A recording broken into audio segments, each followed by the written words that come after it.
God is dead. Or so it must have seemed to the ancestors of the Jews in 586 BC.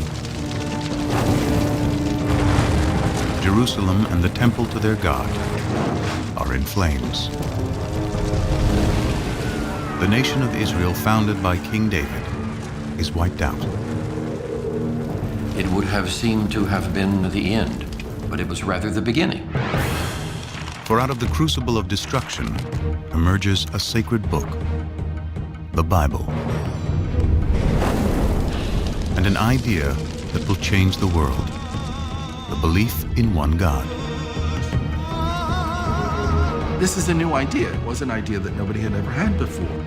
Monotheism is well ensconced, so something major happened, which is very hard to trace. Now, a provocative new story from discoveries deep within the earth and the Bible. We wanted to examine the possibility that the remains of King David's palace are here. We can actually see vivid evidence here of a destruction. Question number one, who did it?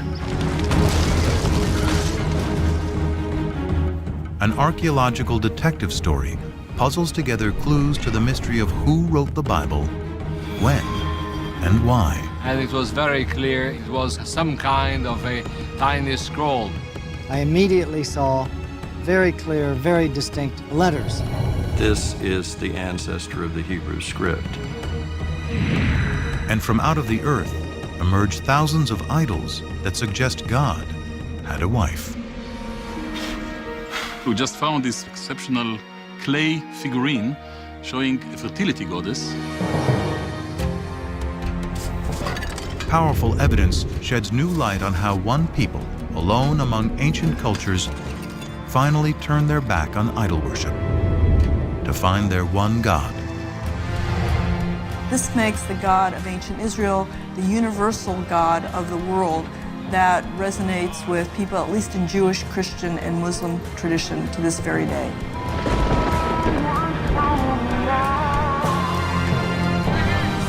Now, science and scripture converge to create a powerful new story of an ancient people, God, and the Bible.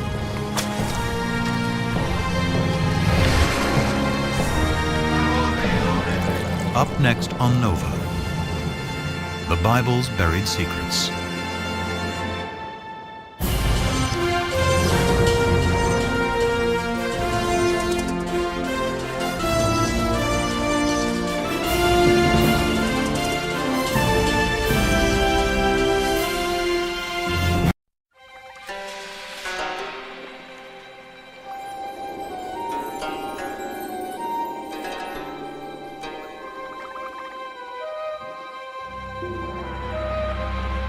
Near the banks of the Nile in southern Egypt in 1896. British archaeologist Flinders Petrie leads an excavation in Thebes, the ancient city of the dead.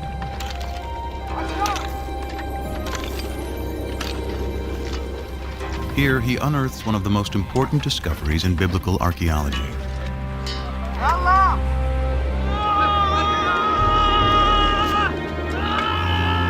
From beneath the sand appears the corner of a royal monument, carved in stone.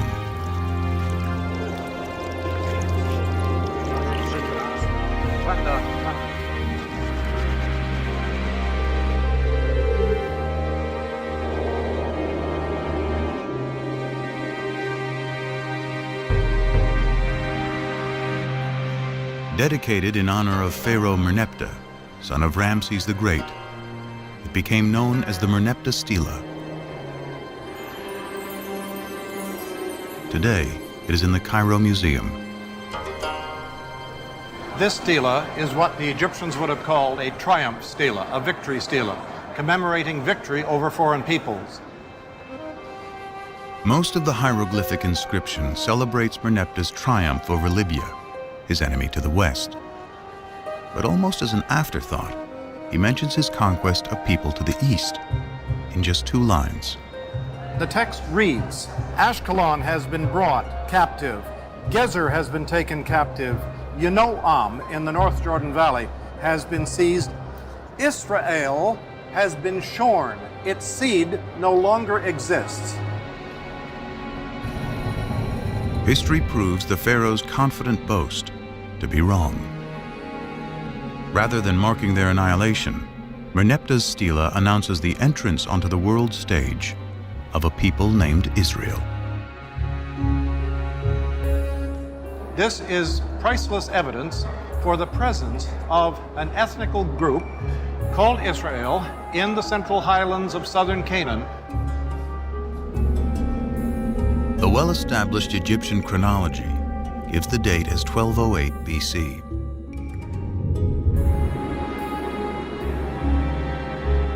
Merneptah's stela is powerful evidence that a people called the Israelites are living in Canaan, in what today includes Israel and Palestine, over 3,000 years ago.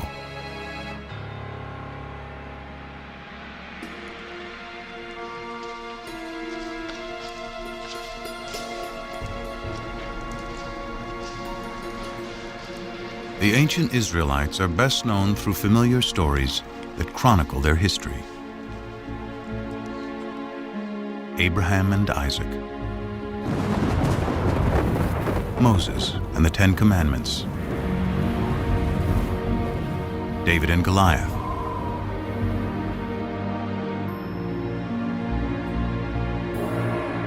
it is the ancient Israelites who write the Bible.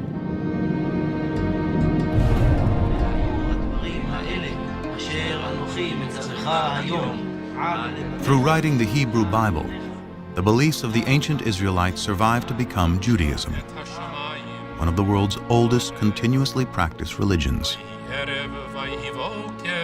And it is the Jews who give the world an astounding legacy: the belief in one God.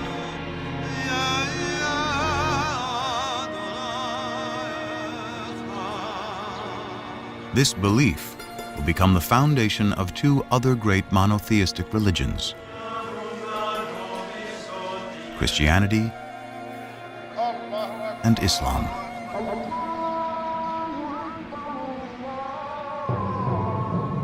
Often called the Old Testament to distinguish it from the New Testament, which describes the events of early Christianity, today the Hebrew Bible and a belief in one God are woven into the very fabric of world culture.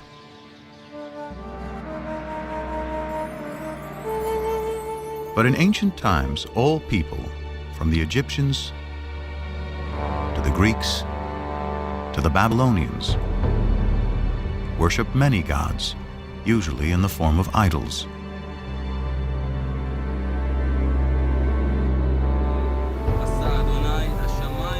How did the Israelites, alone among ancient peoples, discover the concept of one God? How did they come up with an idea that so profoundly changed the world? Now, archaeologists and biblical scholars are arriving at a new synthesis that promises to reveal not only fresh historical insights, but a deeper meaning of what the authors of the Bible wanted to convey. They start by digging into the earth and the Bible. You cannot afford to ignore biblical text, especially if you can isolate a kind of kernel of truth behind these stories, and then you have the archaeological data. Now, what happens when text and artifacts seem to point in the same direction? Then I think we're in a very sound ground historically.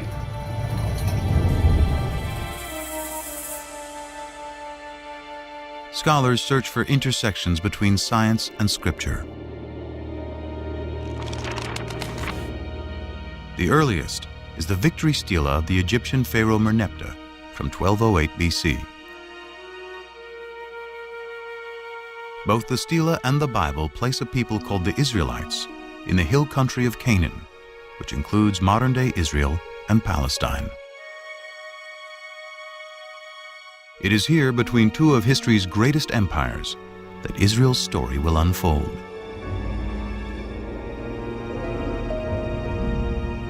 The way to understand Israel's relationship to the superpowers, Egypt and Mesopotamia on either side, is to understand its own sense of its fragility as a people. The primary way in which the Bible looks at the origins of Israel is as a people coming to settle in the land of Israel. It's not indigenous. It's not a native state.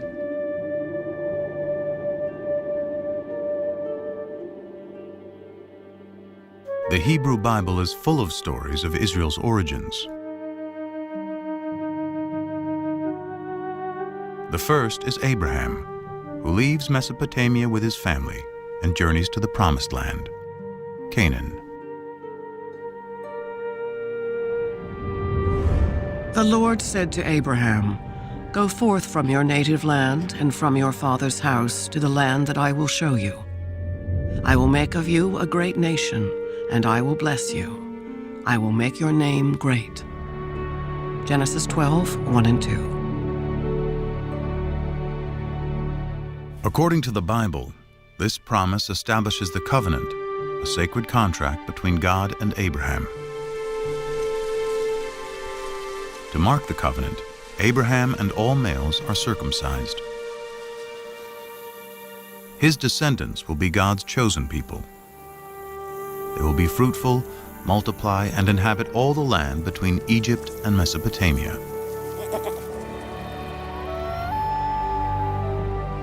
In return, Abraham and his people, who will become the Israelites, must worship a single God.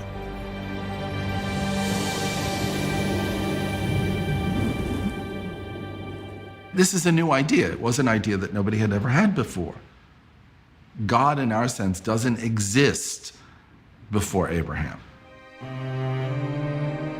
It is hard to appreciate today how radical an idea this must have been in a world dominated by polytheism, the worship of many gods and idols. The Abraham narrative is part of the first book of the Bible, Genesis, along with Noah and the flood and Adam and Eve. Though they convey a powerful message, to date, there is no archaeology or text outside of the Bible to corroborate them. The farther back you go in the biblical text, the more difficult it is to find historical material in it. The patriarchs go back to Genesis. Genesis is, for the most part, a compilation of myths, creation stories, things like that. And to find a historical core there is very difficult. This absence of historical evidence leads scholars to take a different approach to reading the biblical narrative. They look beyond our modern notion of fact or fiction to ask why the Bible was written in the first place. There is no word for history in the Hebrew Bible. The biblical writers were telling stories. They were good historians, and they could tell it the way it was when they wanted to, but their objective was always something far beyond that. So what was their objective? To find out, scholars must uncover who wrote the Bible and when. And the Lord said to Moses, "Write down these words, for in accordance with these words, I make a covenant with you and with Israel." Exodus 34:27. The traditional belief is that Moses wrote the first 5 books of the Bible. Genesis, the story of creation. Exodus, deliverance from slavery to the Promised Land. Leviticus, Numbers, and Deuteronomy, laws of morality and observance. Still read to this day, together they form the Torah, often called the 5 books of Moses. The view that Moses had personally written down, first 5 books of the Bible, was virtually unchallenged until the 17th century. There were a few questions raised about this. For example, the very end of the last book of the Torah, the book of Deuteronomy, describes the death and burial of Moses. And so some rabbis said, well, Moses couldn't have written those words himself because he was dead and was being buried. And digging deeper into the text, there are even more discrepancies. For example, how many of each species of animal is Noah supposed to bring into the ark? One text says 2, a pair of every kind of animal. Another text says 7 pair of the clean animals and only 2 of the unclean animals. In one chapter, the Bible says the flood lasts for 40 days and 40 nights. But in the next, it says 150 days. To see if the floodwaters have subsided, Noah sends out a dove. But in the previous sentence, he sends a raven. There are 2 complete versions of the flood story interwoven on the same page.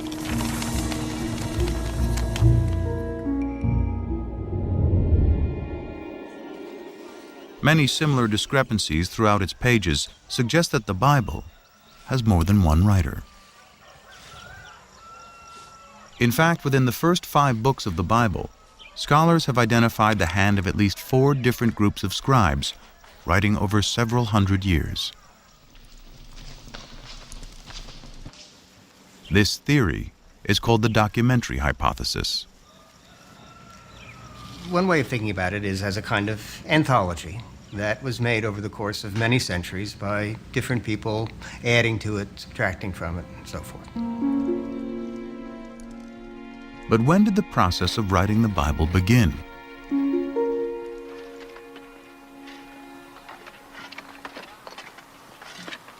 Tel Zayit is a small site on the southwestern border of ancient Israel that dates back to biblical times. Since 1999, Ron Tappy has been excavating here. It was the last day of what had been a typical dig season. What's up? As I was taking aerial photographs from the cherry picker, a volunteer notified his square supervisor that he thought he had seen some interesting marks, scratches, possibly letters, incised in a stone. Which, right here? Yeah. Letters would be a rare find. So when he kneeled to look at the marks, Tappy got the surprise of a lifetime. As I bent down over the stone, I immediately saw very clear, very distinct letters. Tappy excavated the rock and brought it back to his lab at the nearby kibbutz.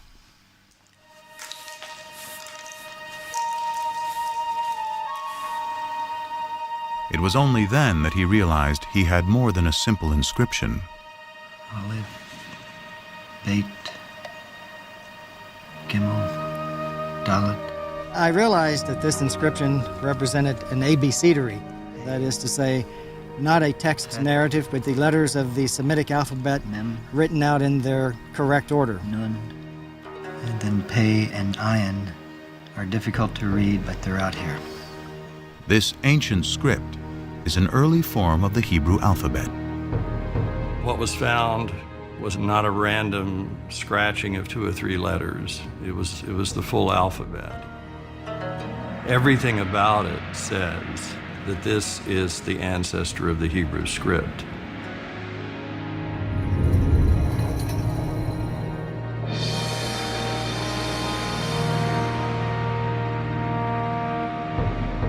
The Tel Zayit abecedery is the earliest Hebrew alphabet ever discovered.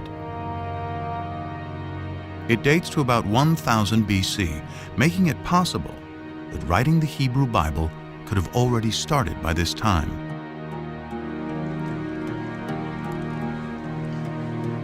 To discover the most ancient text in the Bible, scholars examine the Hebrew spelling, grammar, and vocabulary. The Hebrew Bible is a collection of literature written over about 1,000 years. And as with any other language, Hebrew naturally changed quite a bit over those 1,000 years. The same would be true of English. I'm speaking English of the 21st century, and if I were living in Elizabethan times, the words I choose, the syntax I use would be quite different. Scholars examine the Bible in its original Hebrew in search of the most archaic language, and therefore the oldest passages. They find it in Exodus, the second book of the Bible.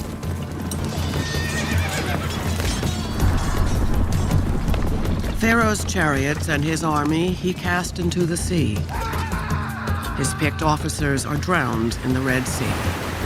Exodus 15:4. This passage, known as the Song of the Sea, is the climactic scene of Exodus, the story of the Israelites' enslavement in Egypt and how Moses leads them to freedom. In all of the Bible, no single event is mentioned more times than the Exodus. With the development of ancient Hebrew script, the Song of the Sea could have been written by 1000 BC, the time of Tapi's alphabet. But it was probably recited as a poem long before the beginning of Hebrew writing. It's very likely that it was a kind of story told in poetic form that you might tell around the campfire. Just as our poems are easier to remember generally than prose accounts. So we generally think that the poetry is orally passed on from one to another long before they commit things to writing. Because the poetry in Exodus is so ancient, is it possible the story has some historical core?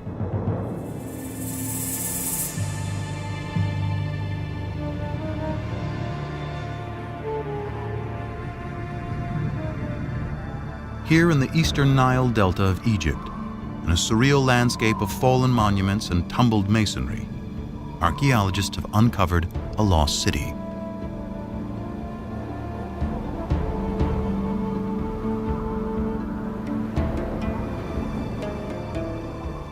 Inscribed on monuments throughout the site is the name of Ramses II, one of the most powerful Egyptian rulers. It is Ramses who is traditionally known as the Pharaoh of the Exodus. Ancient Egyptian texts call the city Piramesi, or House of Ramses, a name that resonates with the biblical story of Exodus. The only specific item mentioned in the Exodus story that we can probably connect with non-biblical material is the cities that the Hebrews were ordered to build, and they are named Pithom and Ramses. Scholars agree that the biblical city Ramses is the ancient Egyptian city Piramesi. Its ruins are here in present-day Tanis. Most of the Egyptologists identified Piramesi, the Ramses town, with Tanis, because here you have an abundance of Ramesside monuments. This convergence between archaeology and the Bible provides a time frame for the Exodus. It could not have happened before Ramses became king around 1275 BC. And it could not have happened after 1208 BC, when the stela of Pharaoh Merneptah, Ramses II's son, specifically locates the Israelites in Canaan.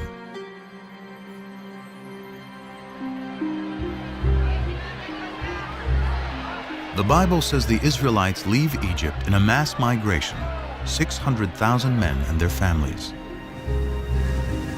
and then wander in the desert for 40 years.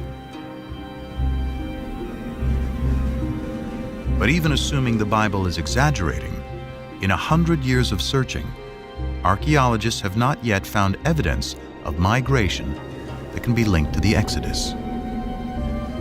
No excavated site gives us any information about the route of the wandering through the wilderness. An Exodus is simply not attested anywhere. Any historical or archaeological confirmation of the Exodus remains elusive. Yet scholars have discovered that all four groups of biblical writers contributed to some part of the Exodus story. Perhaps it is for the same reason its message remains powerful to this day. Its inspiring theme of freedom. Freedom is a compelling notion, and that is one of the ways that we can understand the story of the Exodus, from being controlled by others to controlling oneself. The idea of a change from domination to autonomy, that these are very powerful ideas that resonate in the human spirit. And the Exodus gives narrative reality to those ideas.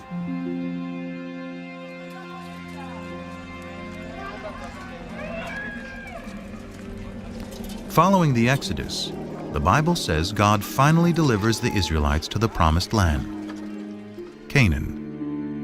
Archaeology and sources outside the Bible reveal that Canaan consisted of well-fortified city-states, each with its own king, who in turn served Egypt and its pharaoh.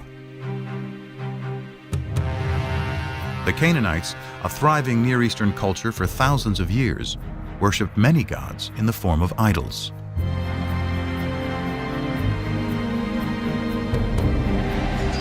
The Bible describes how a new leader, Joshua, takes the Israelites into Canaan in a blitzkrieg military campaign. So the people shouted, and the trumpets were blown. As soon as the people heard the sound of the trumpets, they raised a great shout, and the wall fell down flat. Joshua 6:20. But what does archaeology say? In the 1930s, British archaeologist John Garstang excavated at Jericho, the first Canaanite city in Joshua's campaign. Garstang uncovered dramatic evidence of destruction and declared he had found the very walls that Joshua had brought tumbling down.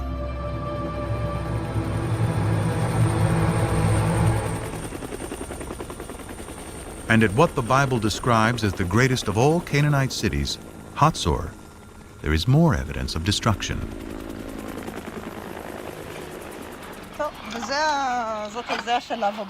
Today, Hatzor is being excavated by one of the leading Israeli archaeologists, Amnon Ben-Tor, and his protege and co-director, Sharon Zuckerman.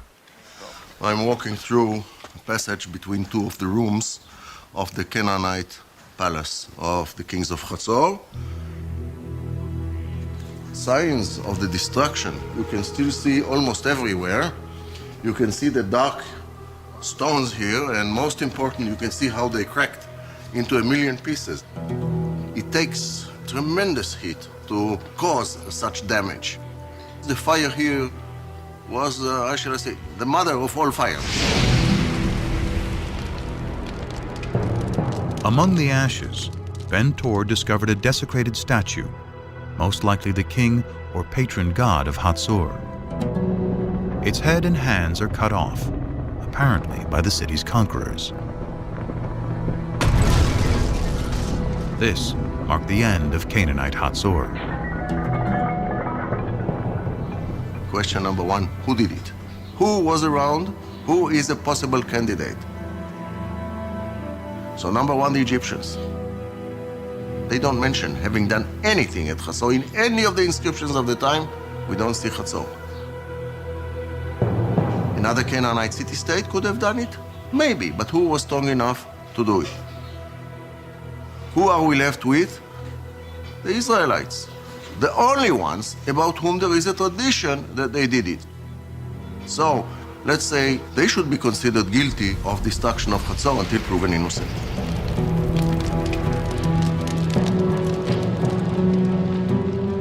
And there's another Canaanite city-state that Joshua and his army of Israelites are credited with laying waste. It's called Ai, and has been discovered in what is now the Palestinian territory of the West Bank. Here, archaeologist Hani Nur el-Din and his team are finding evidence of a rich Canaanite culture. The village first appears and developed to a city, and then there was a kind of fortification surrounding this settlement.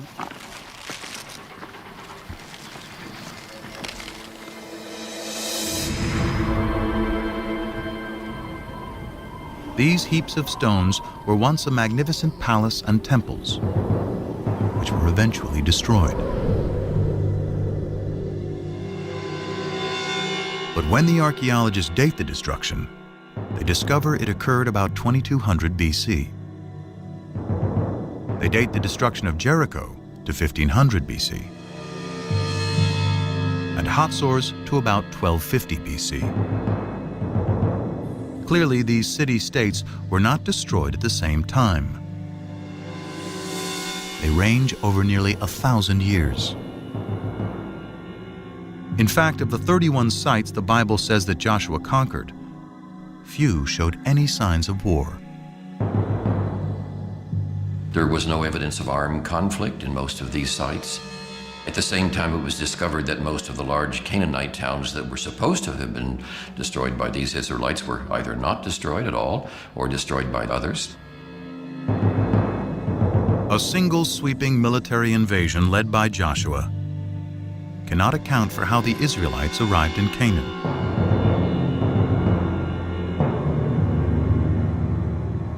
But the destruction of Hatzor does coincide with the time that the Merneptah Stela locates the Israelites in Canaan. So who destroyed Hatzor? Amnon Ben-Tor still believes it was the Israelites who destroyed the city. But his co-director, Sharon Zuckerman, has a different idea. The final destruction itself consisted of the mutilation of statues of kings and gods. It did not consist of signs of war or of any kind of fighting. We don't see weapons in the street like we see in other sites that were destroyed by foreigners. So if there was no invasion, what happened? Bobby, just be careful about the stones there, okay? Excavations reveal that Hatzor had a lower city of commoners, serfs and slaves, and an upper city with a king and wealthy elites. Zuckerman finds within the grand palaces of elite Hatzor areas of disrepair and abandonment. To archaeologists, signs of a culture in decline and rebellion from within.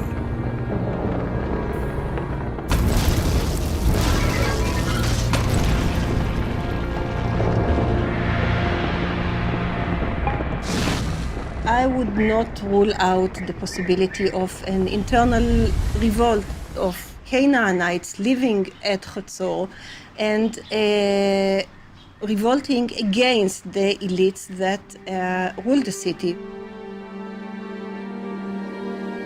In fact, the entire Canaanite city-state system, including Hatzor and Jericho, breaks down. Archaeology and ancient texts clearly show that it is the result of a long period of decline and upheaval that sweeps through Mesopotamia, the Aegean region, and the Egyptian Empire around 1200 BC.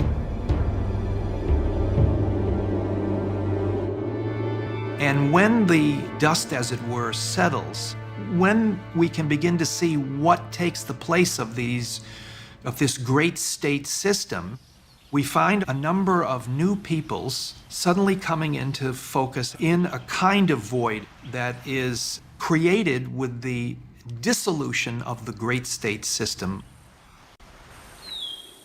Can archaeologists find the Israelites among these new people?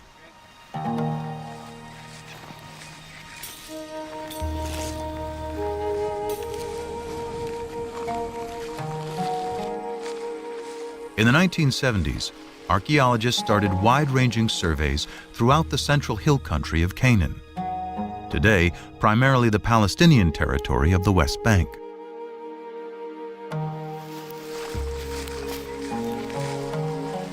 I was teaching at that time. We used to take students and go twice a week to the highlands. And every day we used to cover between 2 and 3 square kilometers. And this accumulates very slowly into the coverage of the entire area. Israel Finkelstein and teams of archaeologists walked out grids over large areas, collecting every fragment of ancient pottery lying on the surface.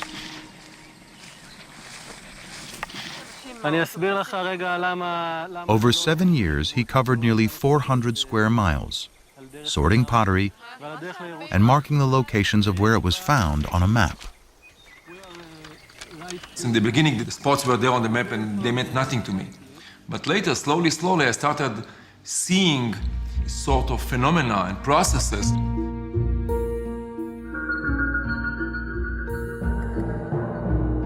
By dating the pottery, Finkelstein discovered that before 1200 BC, there were approximately 25 settlements. He estimated the total population of those settlements to be 3,000 to 5,000 inhabitants. But just 200 years later, there's a very sharp increase in settlements and people. Then you get this boom of population growing and growing. Then we are speaking about 250 sites. And the population grows also 10 times, from a few thousand to 45,000 or so. Now, this is very dramatic and cannot be explained as natural growth. This rate is impossible in ancient times.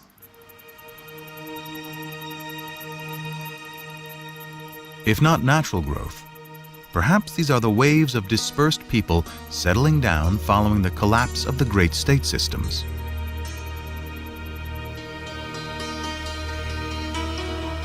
Then, more evidence of a new culture is discovered. A new type of simple dwelling never seen before. And it's in the exact location where both the Merneptah Stela and the Bible place the Israelites.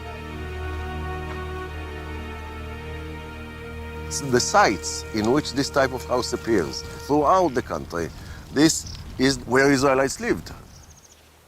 And they are sometimes even called the Israelite house, the Israelite type house. The people who lived in those villages seem to be arranged more or less in a kind of an egalitarian society because there are no major architectural installations. If you look at the finds are relatively poor. Pottery is more or less mundane. I don't want to offend the early settlers or the early Israelites. Very little art. Curiously, the mundane pottery found at these new Israelite villages is very similar to the everyday pottery found at the older Canaanite cities like Hatzor.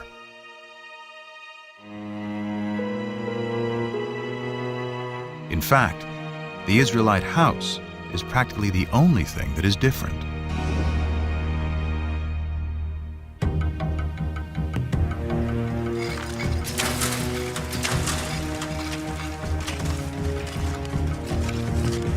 This broad similarity is leading archaeologists to a startling new conclusion about the origins of the ancient Israelites.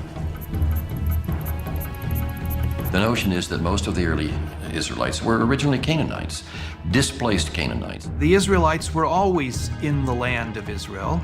They were natives, but they were different kinds of groups. They were basically the have-nots. So what we're dealing with is a movement of peoples, but not an invasion of armed hordes from outside, but rather a social and economic revolution. Ancient texts describe how the Egyptian rulers and their Canaanite vassal kings burdened the lower classes of Canaan with taxes and even slavery. A radical new theory based on archaeology suggests what happens next. As that oppressive social system declines, families and tribes of serfs, slaves, and common Canaanites seize the opportunity. In search of a better way of life, they abandon the old city-states and head for the hills. Free from the oppression of their past, they eventually emerge in a new place as a new people. The Israelites. In the text, you have a story of the Israelites coming from outside and then besieging the Canaanite cities, destroying them, and then becoming a nation in the land of Canaan. 7 shards from the Middle Bronze Age. Whereas archaeology tells us something which is the opposite. The Late Bronze Age. According to archaeology, the rise of early Israel is an outcome of the collapse of Canaanite society, not the reason for that collapse. Archaeology reveals that the Israelites were themselves originally Canaanites.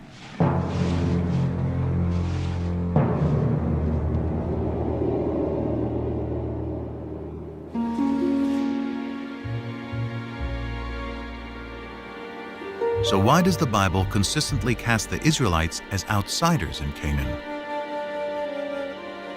Abraham's wanderings from Mesopotamia, Moses leading slaves out of Egypt and into the Promised Land, and Joshua conquering Canaan from outside.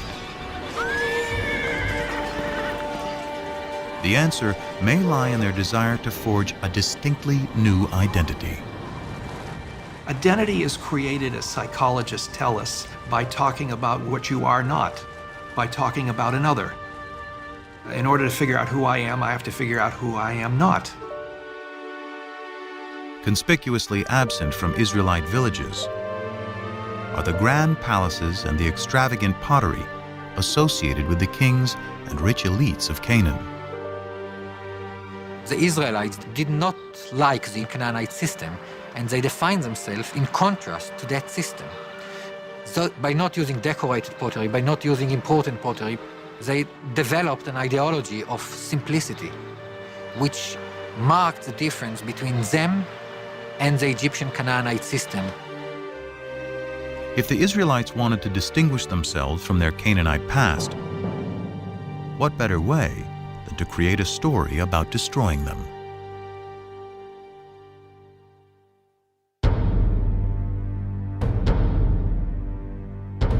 But the stories of Abraham, Exodus, and the conquest serve another purpose.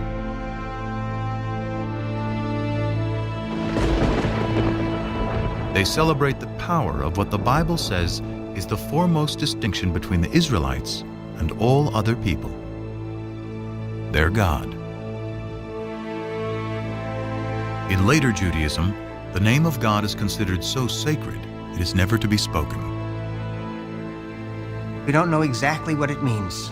We don't know how it was pronounced, but it seems to have been the personal name of the God of Israel. So his title, in a sense, was God, and his name was these 4 letters, which in English would be YHWH, which we think were probably pronounced something like Yahweh. But Yahweh only appears in the Hebrew Bible. His name is nowhere to be found in Canaanite texts or stories. So where do the Israelites find their God?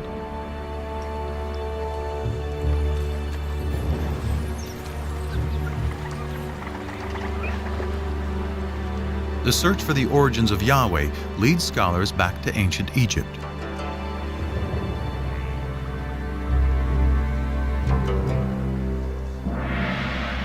Here in the royal city of Karnak, for over 1,000 years, pharaohs celebrated their power with statues, obelisks, and carved murals on temple walls. Here on the north wall of the Karnak, we have scenes depicting the victories in battle of Seti I, the father of Ramses the Great. Seti here commemorates one of his greatest victories over the Shasu. The Shasu were a people who lived in the deserts of southern Canaan, now Jordan and northern Saudi Arabia, at around the same time as the Israelites emerged. Egyptian texts say one of the places where the Shasu lived is called YHW, probably pronounced Yahu, likely the name of their patron god. That name Yahu is strangely similar to Yahweh, the name of the Israelite God.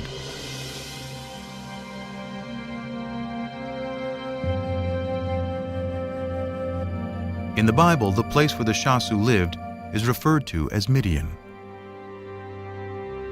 It is here, before the Exodus, the Bible tells us Moses first encounters Yahweh in the form of a burning bush.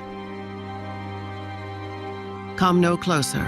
Remove the sandals from your feet, for the place on which you are standing is holy ground. God also said to Moses, Thus you shall say to the Israelites, Yahweh, the God of your ancestors, has sent me to you. This is my name forever, and this my title for all generations. Exodus 3, 5 and 15. So we have in Egyptian sources something that appears to be a name like Yahweh in the vicinity of Midian. Here is Moses in Midian, and there a deity appears to him and reveals his name to Moses as Yahweh.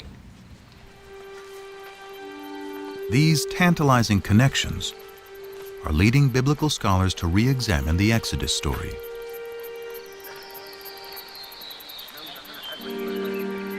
While there is no evidence to support a mass migration, some now believe that a small group did escape from Egypt. However, they were not Israelites, but rather Canaanite slaves.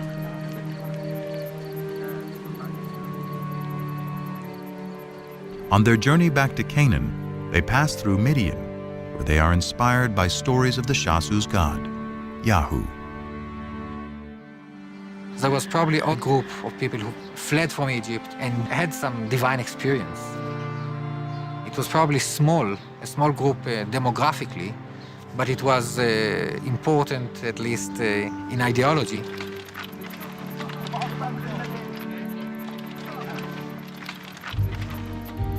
They find their way to the central hill country, where they encounter the tribes who had fled the Canaanite city-states.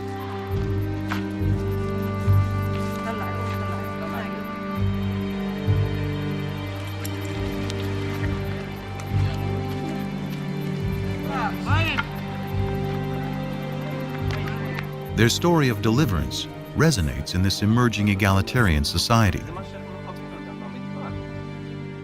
The liberated slaves attribute their freedom to the God they met in Midian, who they now call Yahweh.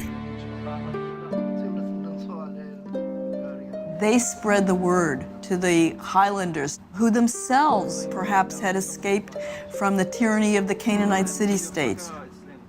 They spread the idea of a God who represented freedom, freedom for people to keep the fruits of their own labor. This was a message that was so powerful that it brought people together and gave them a new kind of identity. The identity of Israelites. They are a combination of disenfranchised Canaanites, runaway slaves from Egypt, and even nomads settling down. The Bible calls them a mixed multitude. According to the Hebrew Bible, early Israel was a motley crew, and we know that's the case now. But these people are bound together by a new vision. And I think the revolutionary spirit is probably there from the beginning. The chosen people may actually be people who chose to be free. Their story of escape, first told by word of mouth and poetry, helps forge a collective identity among the tribes.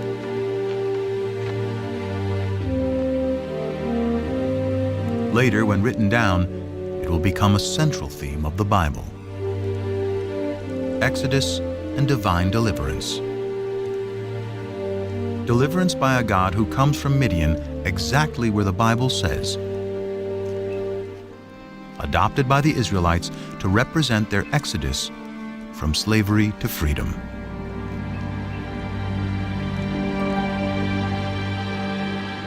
So is this the birth of monotheism? The common understanding of what differentiated the ancient Israelites from their neighbors was that their neighbors worshipped many different gods and goddesses, and the Israelites worshipped only the one true God. But that is not the case. This bull figurine, likely representing El, the chief god of the Canaanite deities, is one of thousands of idols discovered in Israelite sites. The Israelites frequently worshipped other gods. Now, maybe they weren't supposed to, but they did.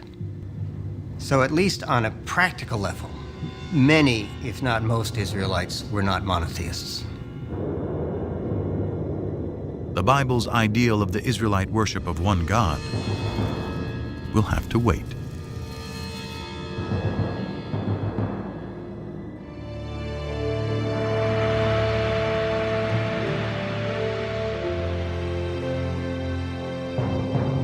About 2 centuries pass after the Merneptah Stela places the Israelites in Canaan. Families grow into tribes. Their population increases. Then, about 1000 BC, one of the Bible's larger-than-life figures emerges to unite the 12 tribes of Israel against a powerful new enemy. David put his hand into the bag. He took out a stone and slung it. It struck the Philistine in the forehead. The stone sank into his forehead, and he fell down on the ground. 1 Samuel 17:49. The Bible celebrates David as a shepherd boy who vanquishes the giant Goliath, a lover who lusts after forbidden fruits, and a poet who composes lyric psalms still recited today. Of all the names in the Hebrew Bible, none appears more than David.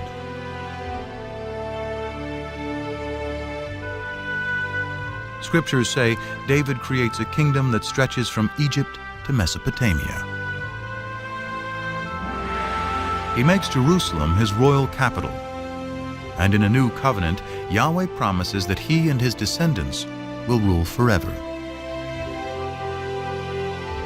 David's son Solomon builds the temple where Yahweh, now the national God of Israel, will dwell for eternity. The kingdom of David and Solomon, one nation united under one God, according to the Bible. Now, some skeptics today have argued there was no such thing as a united monarchy. It's a later biblical construct, and particularly a construct of modern scholarship. In short, there was no David. As one of the biblical revisionists has said, David is no more historical than King Arthur.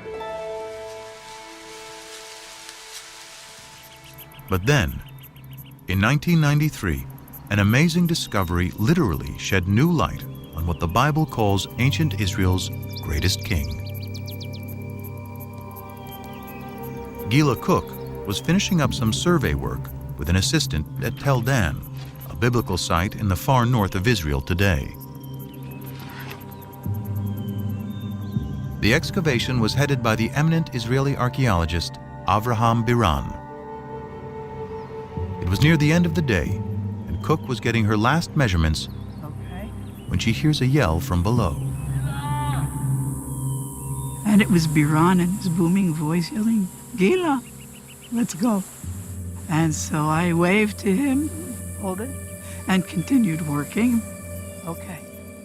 After being summoned by Biran a second time, Cook had her assistant load her up. And she started down the hill.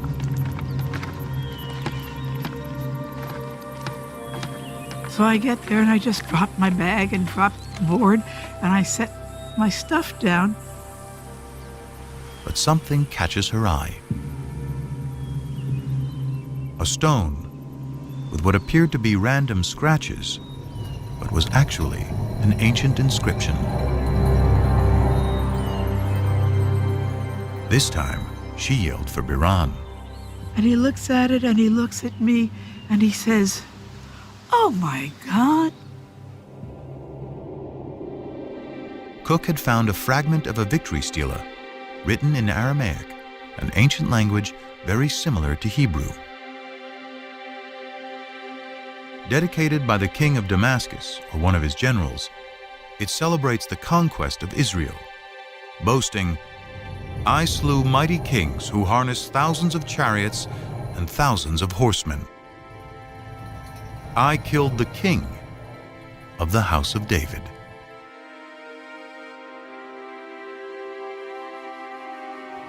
Those words, "the house of David," make this a critical discovery.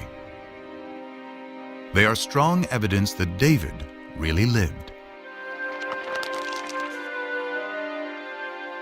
Unlike Genesis, the stories of Israel's kings move the biblical narrative out of the realm of legend and into the light of history. The later we come in time, the firmer ground we stand on. We have better sources, we have more written sources, we have more contemporary eyewitness sources. When the biblical chronology of Israel's kings can be cross-referenced with historical inscriptions, like the Tel Dan Stela, they can provide scholars with fairly reliable dates. King David is the earliest biblical figure confirmed by archaeology to be historical. And most scholars agree he lived around 1000 BC, the 10th century. Could any of the Bible have been written during David's reign? The earliest Hebrew alphabet, discovered by Ron Tappy, carved on a stone at Tel Zait, provides an enticing clue.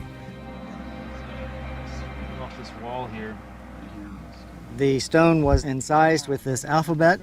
The stone was then used to build the wall, and the structure itself suffered massive destruction by fire sometime near the end of the 10th century BCE. The find is even more significant because Tel Zait was a biblical backwater on the fringes of David's kingdom. Surely if there was a scribe that could write this alphabet that far away, way out in the boondocks at the extreme western boundary of the kingdom, surely if there was a scribe that could do that out there, there were scribes, much more sophisticated scribes back in the capital. Could these scribes have been in the court of King David and his son Solomon?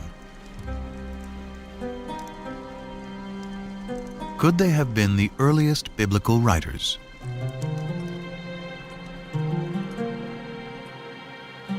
In the 18th century, German scholars uncovered a clue to who wrote the Bible, hidden in two different names for God. According to one account, Abraham knew God by his intimate personal name, conventionally pronounced Yahweh. Passages with the name Yahweh, which in German is spelled with a J, scholars refer to as J. But according to other accounts, Abraham knew God simply by the most common Hebrew word for God, which is Elohim. So the two different writers became known as E for Elohim and J for Yahweh.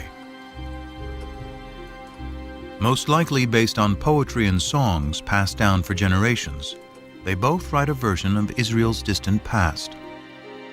The stories of Abraham in the Promised Land, Moses and the Exodus. The earliest of these sources is the one that is known as J, which many scholars dated to the 10th century BC, the time of David and Solomon.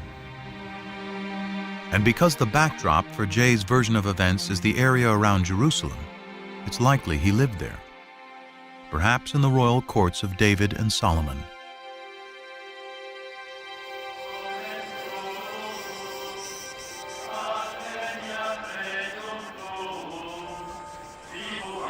For over 100 years, archaeologists have searched Jerusalem for evidence of the Kingdom of David.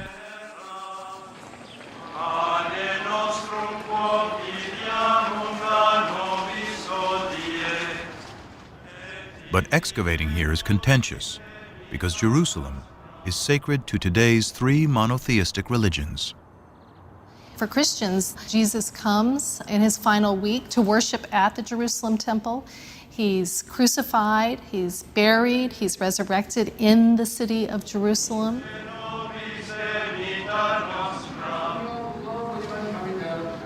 For Islam, it is the site where Muhammad comes in a sacred night journey. And today, the Dome of the Rock marks that spot. In Judaism, the stories of the Hebrew Bible, of Solomon, of David, of the temples of Jerusalem, all of these take place, of course, in Jerusalem. So Jerusalem is a symbol of sacred space today, important for all three traditions. Despite the difficulties, Israeli archaeologist Eilat Mazar went digging in the most ancient part of Jerusalem, today called the City of David. We started the excavations here because we wanted to check and to examine the possibility that the remains of King David's palace are here. But because this area has been fought over, destroyed, and rebuilt over thousands of years, it was a long shot that any biblical remains would survive. But then, large walls started to appear, 3 meter wide, 5 meter wide, and then we saw that it goes all directions. It goes from east, 30 meters to the west, and we don't see the end of it yet. such huge walls can only be part of a massive building. And Mazar believes her excavations to date represent only 20% of its total size.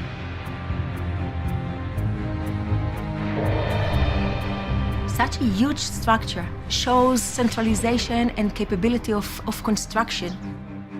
It can be only royal structure. This huge complex may be evidence of a kingdom. But is it David's kingdom?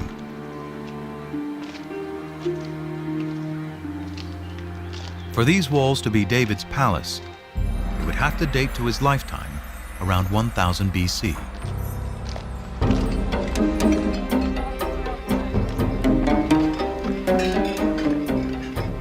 The problem is stone walls can never be dated on their own. Biblical archaeologists date ruins based on the pottery they find associated with those ruins.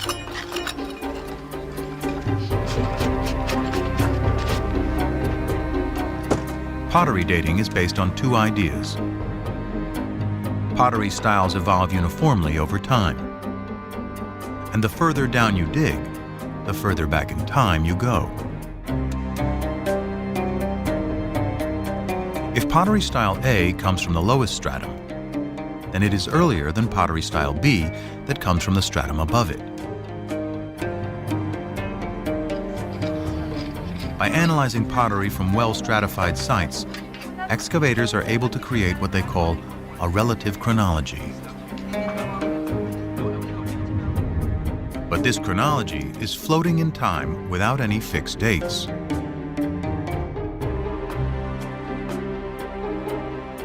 To anchor this chronology, William Foxwell Albright, considered the father of biblical archaeology, used events mentioned in both the Bible and Egyptian and Mesopotamian texts to assign dates to pottery styles.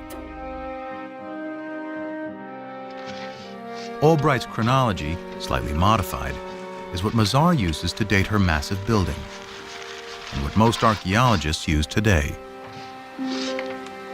What we found is a typical 10th century pottery, meaning bowls with hand burnish. You can see from inside, together with an import, a beautiful black on red juglet. What is so important that this is a 10th century typical juglet. So has Mazar discovered the Palace of David? She adds up the evidence. The building is huge. It is located in a prominent place in the oldest part of Jerusalem. And the pottery, according to Albright's chronology, dates to the 10th century BC. the time of David.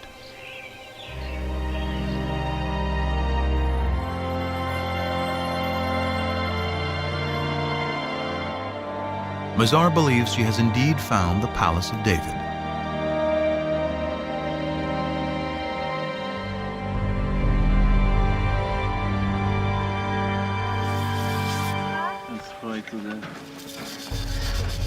But that evidence, and indeed the kingdom itself, rest on the dates associated with fragments of pottery.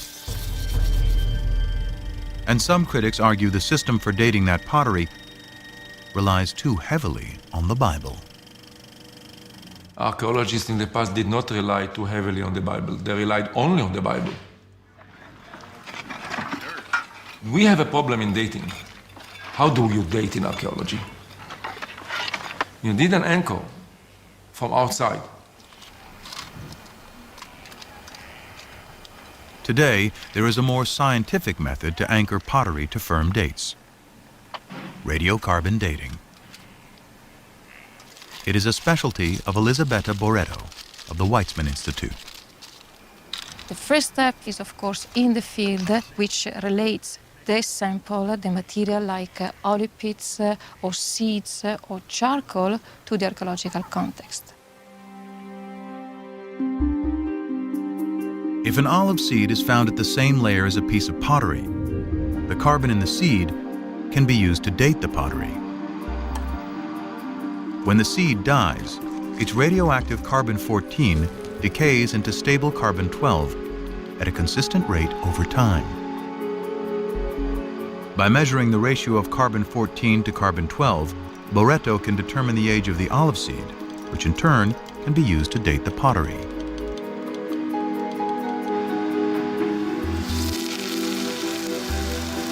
Boretto has meticulously collected and analyzed hundreds of samples from over 20 sites throughout Israel. Her carbon samples date the pottery that Albright and most archaeologists associate with the time of David and Solomon to around 75 years later.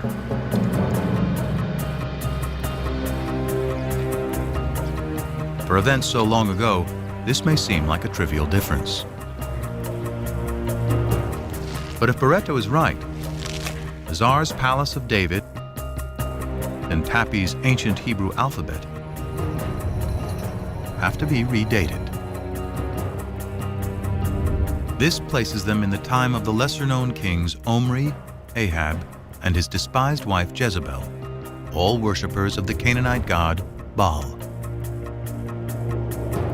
With no writing or monumental building, suddenly the kingdom of David and Solomon is far less glorious than the Bible describes.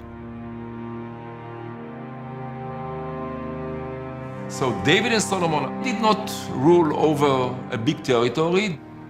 It was a small chiefdom, if you wish, with just a few settlements, very poor, the population was limited, there was no manpower for big conquests and so on and so forth.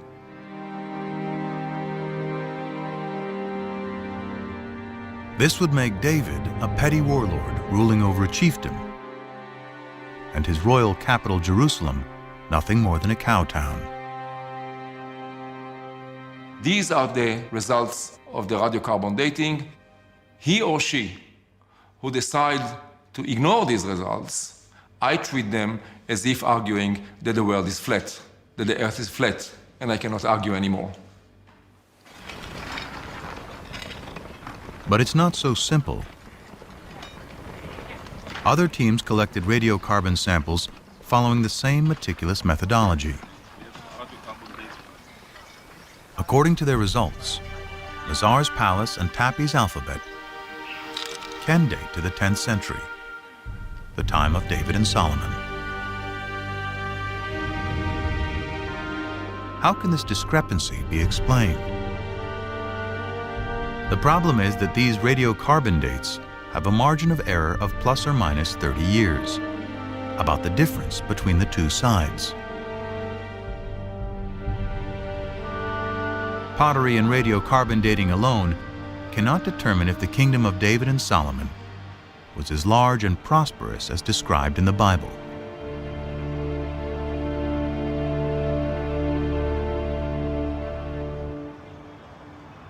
Fortunately, the Bible offers clues of other places to dig for evidence of this kingdom. The Bible credits David with conquering the kingdom, but it is Solomon, his son, who is the great builder. This was the purpose of the forced labor which Solomon imposed. It was to build the house of Yahweh and the wall of Jerusalem, Hatzor, Megiddo, and Gezer. 1 Kings 9:15.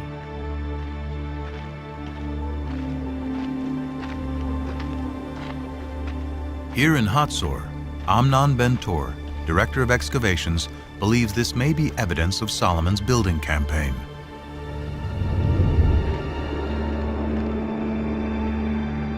Archaeologists call it a six-chambered gate, a massive entryway fortified with towers and guard rooms. Ben-Tor's predecessor, Yigal Yadin, first uncovered this structure. It turned out to be a six-chambered gate, and Yadin immediately remembered that a very, very similar gate was excavated at Gezer, and then Chicago University excavated this gate here at Megiddo. Stunned by the similarity of these three gates, Yadin recalled the passage in the Bible. Here we have a wonderful connection of the biblical passage as it shows up in archaeology. Three monumental gates, all based on the same plan, would seem to be powerful evidence not only of prosperity, but also of a central authority. Throughout its history, the Israelites had been divided into tribes, then into kingdoms, north and south. The locations of these strikingly similar gates in both regions suggest a single governing authority throughout the land.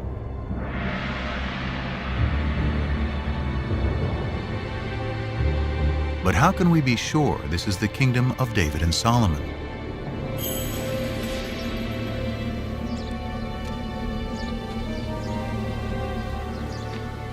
The answer, once again, lies in Egypt. The head-smiting scene which you see on this wall commemorates a military campaign conducted by Pharaoh Shishak, or Sheshonq, the founder of Dynasty 22 in Egypt.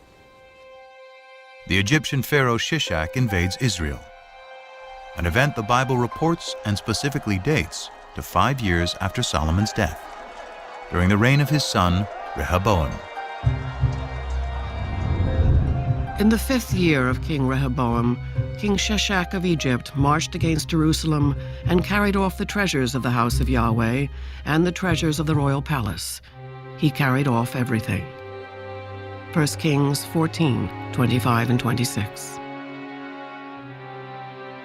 The importance of this in fixing one of the earliest dates, specific dates, in which Egyptian history coincides with biblical history is really startling and has to be taken note of. This stunning convergence between the Bible and Egyptian history gives a firm date for the death of Solomon. Shishak's campaign, according to the well-established Egyptian chronology, dates to 925 BC. And the Bible says Solomon dies 5 years earlier, which means 930 BC. This is further evidence that David and Solomon lived in the 10th century.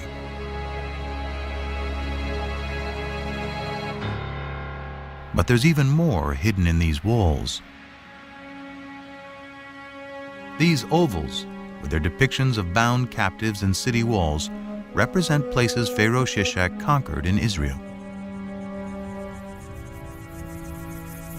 One of those places is Gezer, where archaeologists find the hallmark of Solomon's building program, a 6-chambered gate. Phil Deaver directed the excavations in the late 1960s. We can actually see vivid evidence here of a destruction. Down below, we have the original stones pretty much in situ. But if you look in here, you see the stones are badly cracked. You can even see where they're burned from the heat of a huge fire that has been built here. And then up in here, you see the fire has been so intense that the soft limestone has melted into lime and it flows down like lava. This is vivid evidence of a destruction, and we would connect that with this well-known raid of Pharaoh Shishak. And if the gate was destroyed by Shishak in 925 BC, then it must have been built during the lifetime of Solomon, who died just 5 years earlier. Surely this kind of monumental architecture is evidence of state formation. And if it's in the 10th century, then Solomon. Although a minority of archaeologists continue to disagree, this convergence of the Bible, Egyptian chronology, and Solomon's gates is powerful evidence that a great kingdom existed at the time of David and Solomon, spanning all of Israel, north and south, with its capital in Jerusalem. But Jerusalem is more than a political center. It is the center of worship.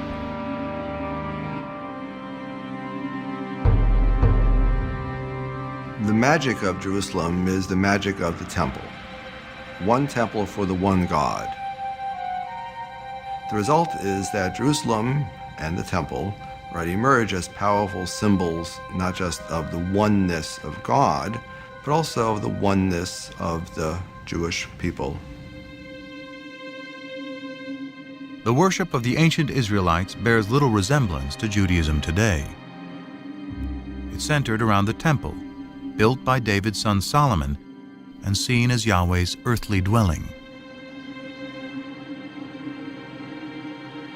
To understand how the ancient Israelites worshiped their God, scholars must discover what the temple looked like and how it functioned. But although archaeologists know where its remains should be, it is impossible to dig there. It lies under the third holiest site in Islam, which includes the Dome of the Rock.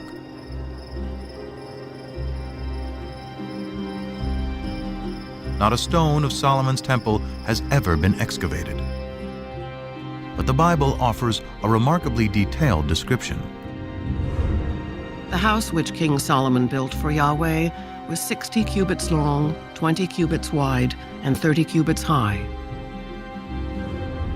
In the inner sanctuary, he made 2 cherubim, each 10 cubits high. He overlaid the cherubim with gold. 1 Kings 6, 2, 23 and 28. The Bible's description suggests a floor plan for Solomon's temple, and it is strikingly similar to temples built by neighboring peoples who worship many gods. The closest in appearance is a temple hundreds of miles to the north of Jerusalem at Ain Dara in modern-day Syria. They have similar dimensions and the same basic floor plan. Guarding both temples are sphinxes, or cherubim as the Bible calls them. Unique to the temple at Ain Dara are the enormous footprints of the God who lived here. They mark his progress as he strode to his throne in the innermost sanctuary. If we take the details that we find of Solomon's temple in the Book of Kings and compare it with the Ain Dara temple, we can piece together a fairly good picture, I think, of what this temple might have looked like in the age of Solomon.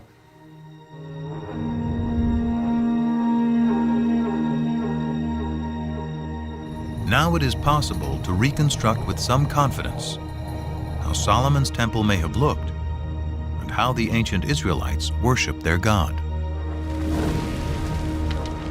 Out front was an enormous altar. Beyond that was a porch area that led into the inside of the temple. There was a room, the holy place, And then beyond that, the most sacred room, the Holy of Holies, where tradition says the Ark of the Covenant held the tablets of the law. And this room was considered to be the most sacred site on earth because it is the room where God's presence could be found.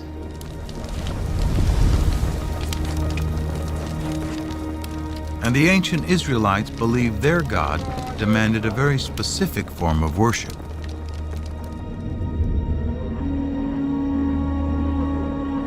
Evidence of this survives today on Mount Gerizim in Palestine.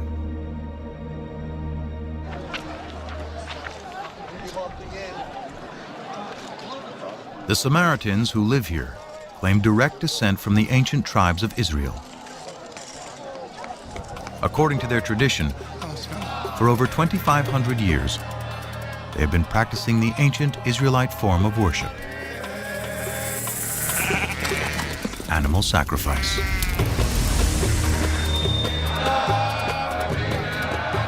The primary function is to make a connection between our mundane world and the divine world. And the means for the ancient Israelites is embodied in blood. Blood is the most sacred substance on the altar. And blood is the substance that embodies life. So it is the most precious substance in the human world.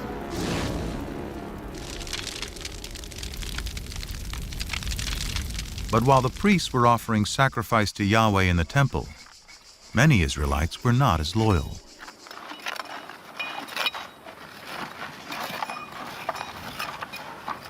At Tel Rehov, archaeologists are digging at an Israelite house that illuminates the religious practices of its ancient inhabitants.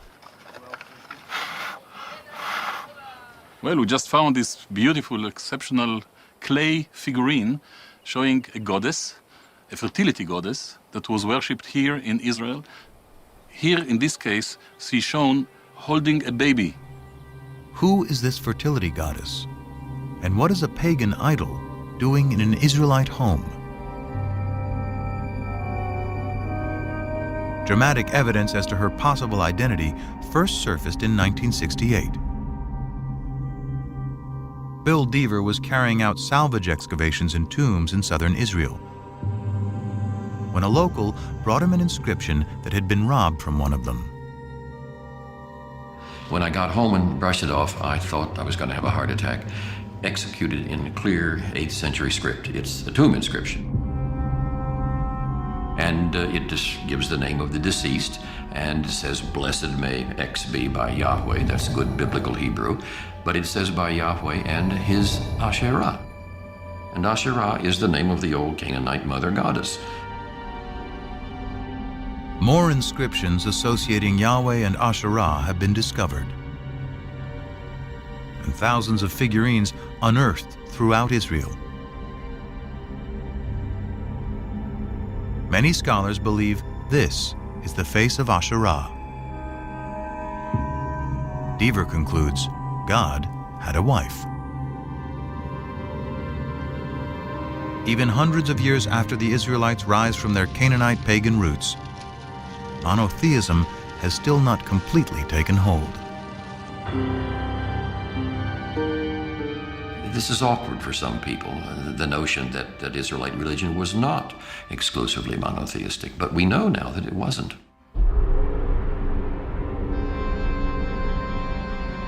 The Bible admits the Israelites continue to worship Asherah and other Canaanite gods, such as Baal.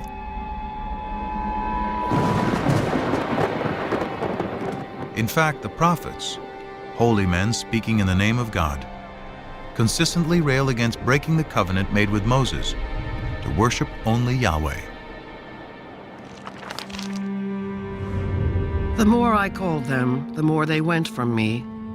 They kept sacrificing to the Baals and offering incense to idols. Hosea 11:2. The Israelites had made a contract with God If they kept it, God would reward them. If they broke it, he would punish them.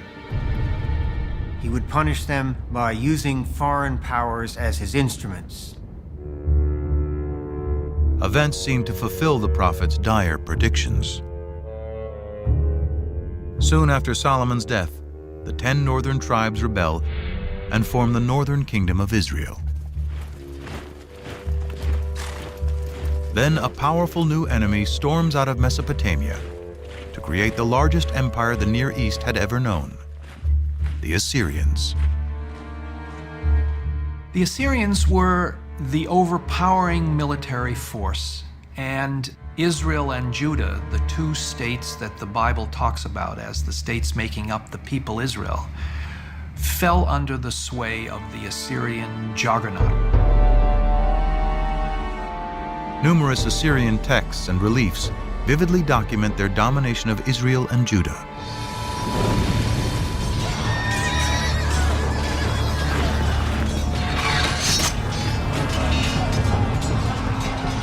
In 722 BC, the Assyrian army crushes the northern kingdom. Those who escape death or exile to Assyria flood south into Jerusalem, where the descendants of David and Solomon continue to reign. One of them, Josiah, according to the Bible, finally heeds what the prophets prescribe. We're told in the book of Kings that King Josiah in the late 7th century BC was told that a scroll had been discovered in the temple archives. The scroll was brought to him, and as the scroll was being read, Josiah began to weep because he realized that it was a sacred text containing divine commands which the people had been breaking.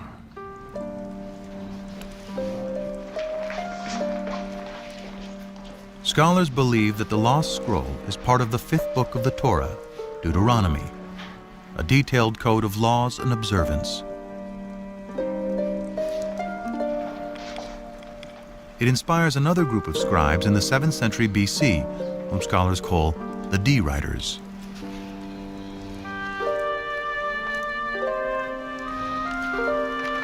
According to the documentary hypothesis, after J and E, D is the third group of scribes who write part of the Hebrew Bible.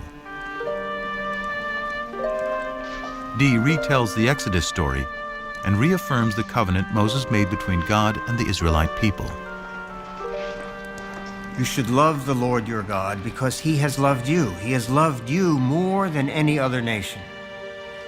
So the divine love for Israel requires a corresponding loyalty to God, an exclusive loyalty to God. And Deuteronomy, more than other parts of the Bible, is insistent that only the God of Israel is to be worshipped. To enforce the covenant, Josiah orders that idols and altars to all other deities be destroyed. The book of Deuteronomy contains the clearest prohibition of the worship of other gods, the 10 Commandments. I am Yahweh, your God. You shall have no other gods before me. You shall not make for yourself an idol. You shall not bow down to them or worship them.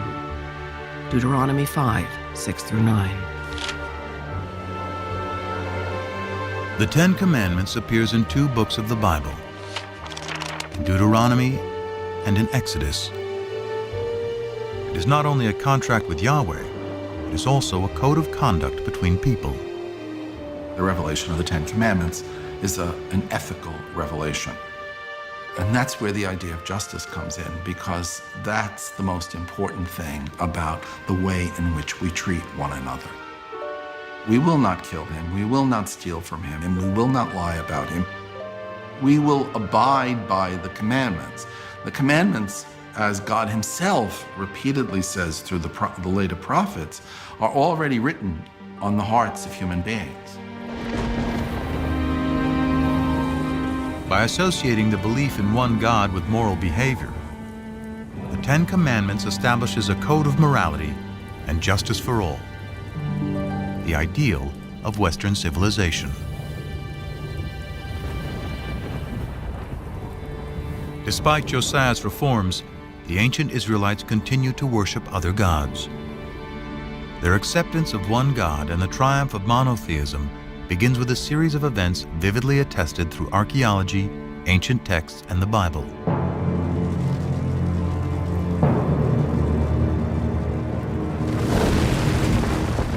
It starts with the destruction of Yahweh's earthly dwelling, the Jerusalem temple.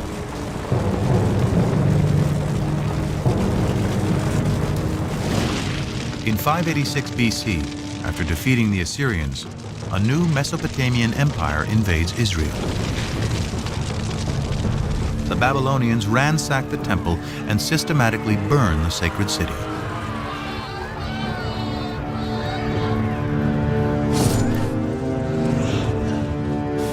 Before his eyes, the Babylonian victors slay the sons of Zedekiah, the last Davidic king, then blind him.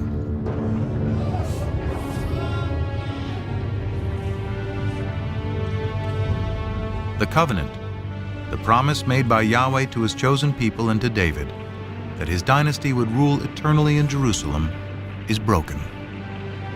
After 400 years, Israel is wiped out. The destruction of Jerusalem created one of the most significant theological crises in the history of the Jewish people.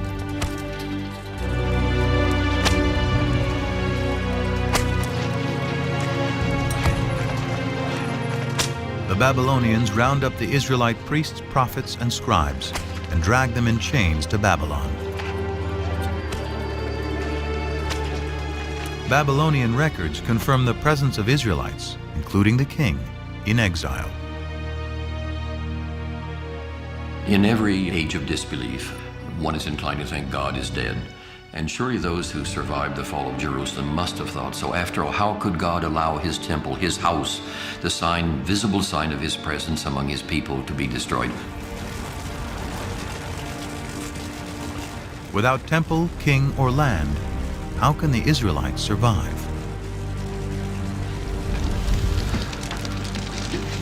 Their journey begins with the ancient scrolls, which some scholars speculate were rescued from the flames of the destruction. Among the exiles from Jerusalem to Babylon were priests from the temple.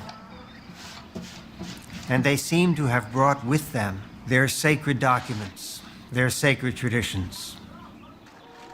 According to the widely accepted documentary hypothesis, it is here in Babylon, far from their homes in Israel, that priests and scribes will produce much of the Hebrew Bible as it is known today.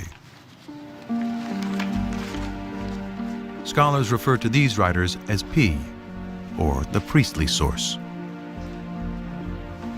It was P who took all of these earlier traditions, the J source, the E source, the D source, and other sources as well, and combined them into what we know as the Torah, the first 5 books of the Bible.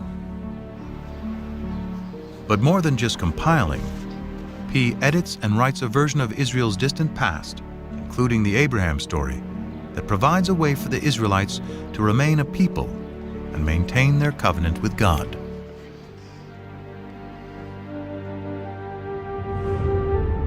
You shall circumcise the flesh of your foreskins, and it shall be a sign of the covenant between me and you.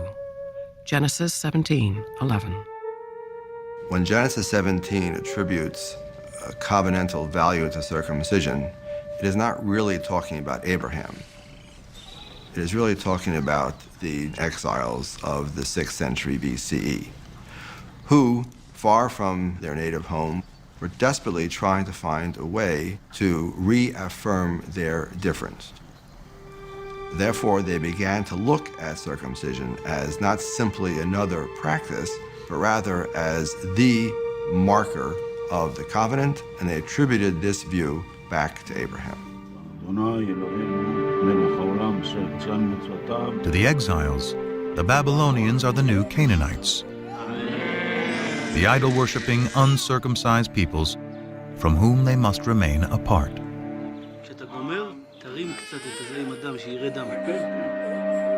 But the Abraham story, with its harrowing tale of a father's willingness to sacrifice his own son, is also about the power of faith.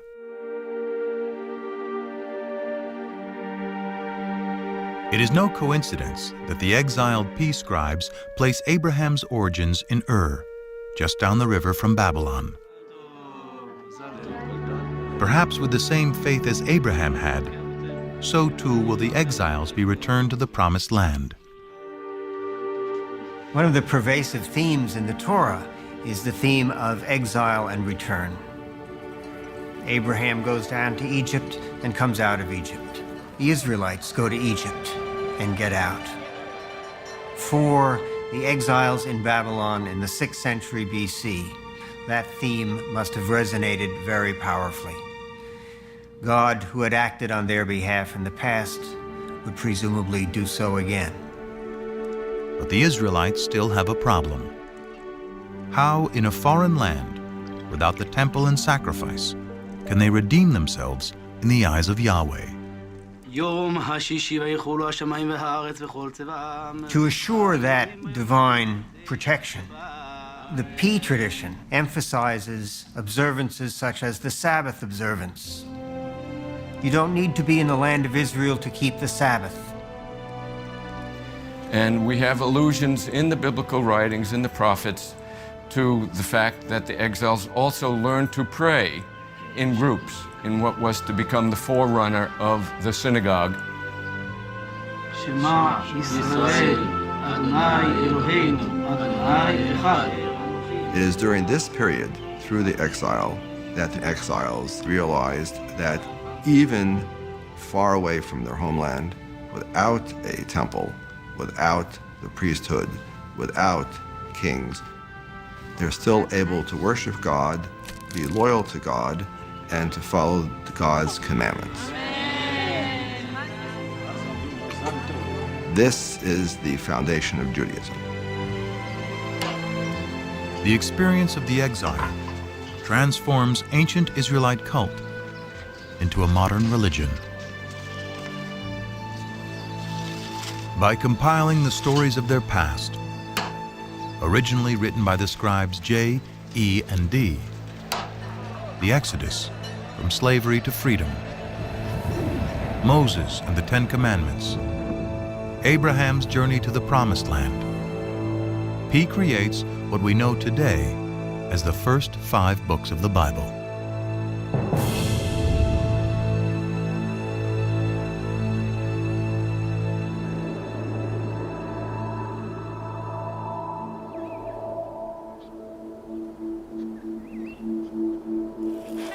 Though this theory is widely accepted, physical evidence of any biblical text from the exile or earlier is hard to come by.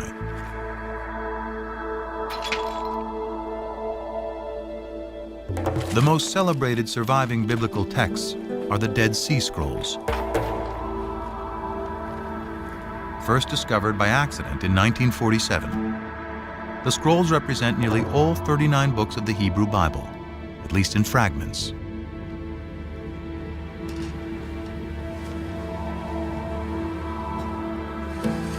They survived because they were deposited in the perfect environment for preservation: the hot, dry desert.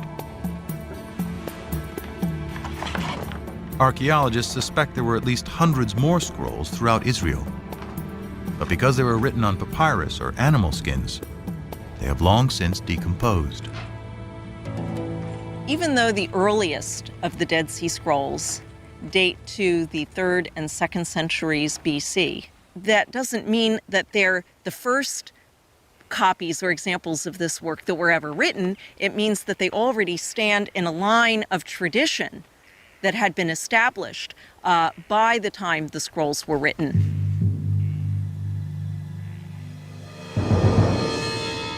Still, the earliest of the Dead Sea Scrolls dates to at least 300 years after the Babylonian exile.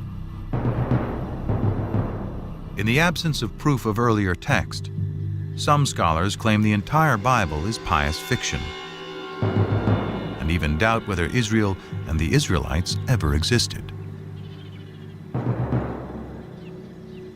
For many of the revisionists, these extreme skeptics, there was no ancient Israel. Israel is an intellectual construct. In other words, these people were not rethinking their past, they were inventing their past. They had no past. So the Bible is a myth, a foundation myth told to legitimate a people who had no legitimacy. The legitimacy of the Israelite past hinges on finding a piece of evidence to prove the ancient origins of the Bible.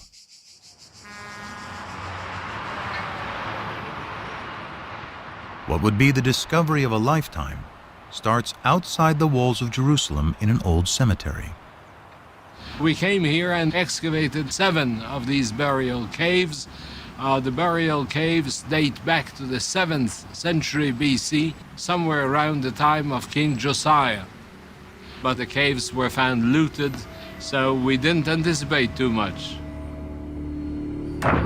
Gabriel Barkai instructed a 13-year-old volunteer to clean up a tomb for photographs. Instead of that, he was bored, he was alone, and he had a hammer, and he began banging on the floor. But the floor turned out to be a fallen ceiling. And beneath it were some artifacts that had escaped the looters.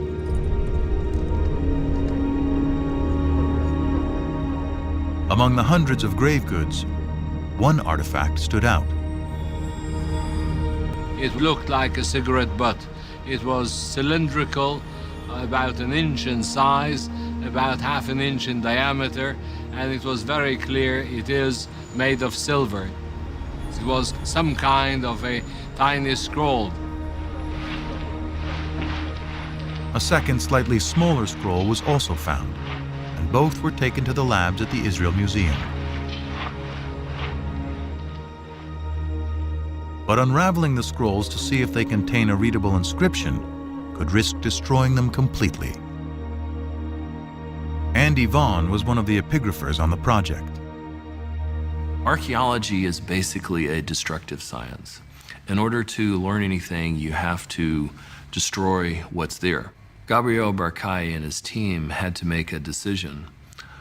Does one unroll these amulets or does one preserve them? They decided that it was worth the risk, and hindsight would tell us that they could not have been more correct.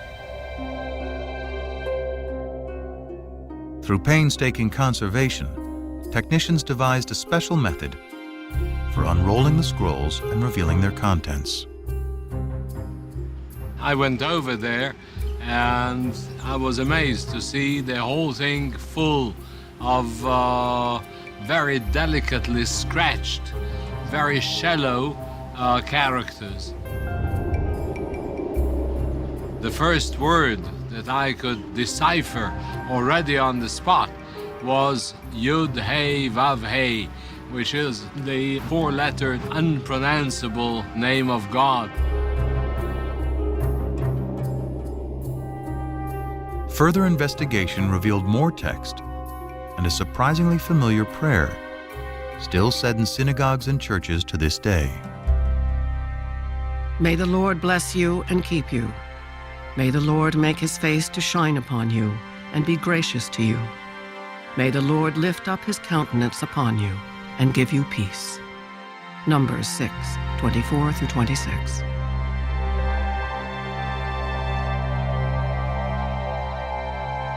There is no doubt at all that these 2 amulets contain the priestly benediction found in Numbers 6. These inscriptions are thus very important because they're the earliest references we have to the written biblical narratives. The archaeological context was very clear because it was found together with pottery dating back to the 7th century BC. Also the paleography, the shape of letters, points towards somewhere in the 7th century BC beyond any doubt. The silver scrolls with the priestly benediction predate the earliest Dead Sea Scrolls by 400 years. It is an amazing find, proving that at least some verses of the Bible were written in ancient times during the reign of King David's descendants.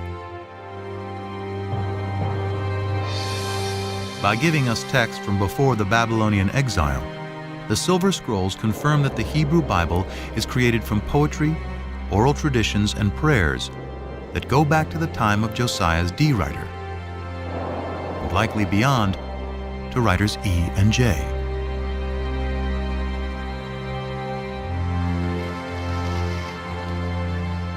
As modern scholars suspect, the Torah, the first 5 books of the Bible, takes its final form during the Babylonian exile.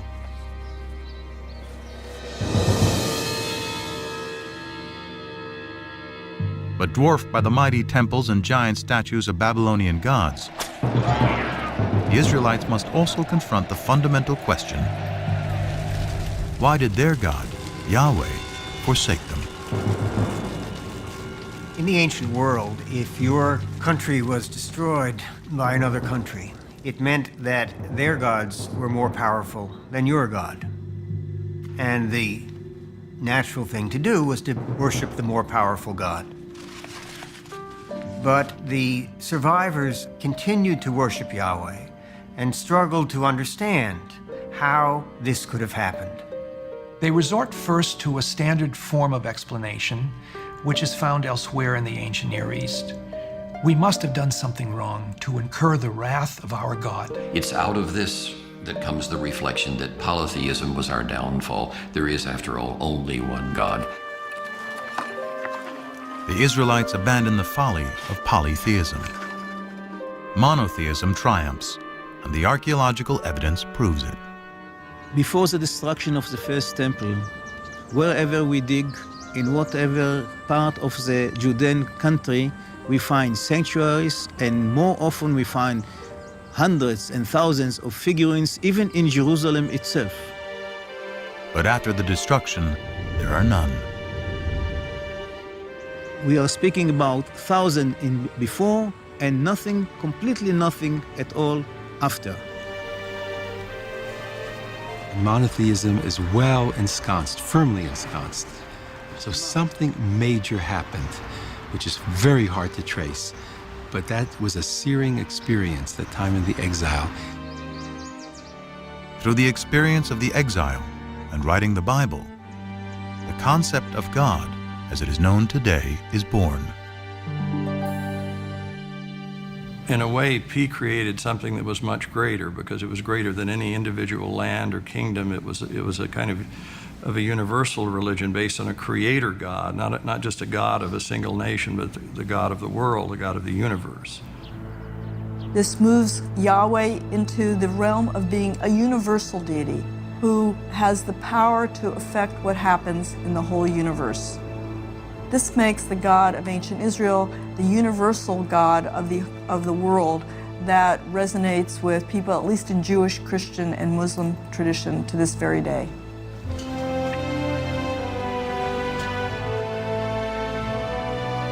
In 539 BC, the Babylonian Empire is toppled by the Persians. As written in the Bible, Yahweh, in his new role as the one invisible God, orchestrates a new exodus.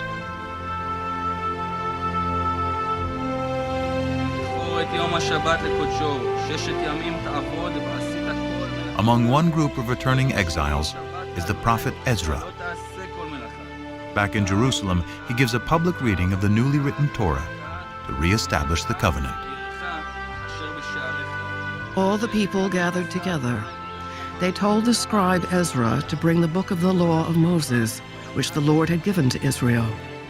He read from it from early morning until midday, and the ears of all the people were attentive to the book of the law. Nehemiah 8, 1-3. To me, it's one of the most moving moments in the whole Bible. Ezra returns with the Bible in his hands, so we have the feeling that the process begun in the exile is finally finished, and Ezra has a copy. The scrolls that chronicle the Israelites' relationship with their God is now the Hebrew Bible, the Old Testament, a sacred text for over 3 billion people. Through its writing, an ancient cult becomes a modern religion, the Israelite deity Yahweh transforms into the God of the three great monotheistic religions.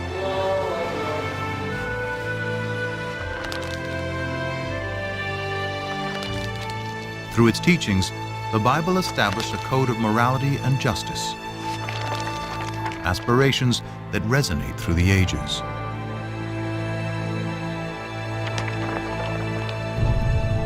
More than fact or fiction, at the intersection of science and scriptures is a story that began over 3,000 years ago and continues to this day.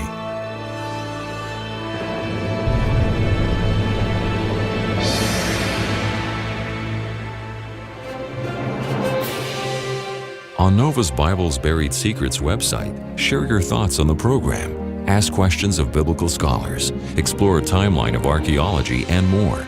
Find it at pbs.org.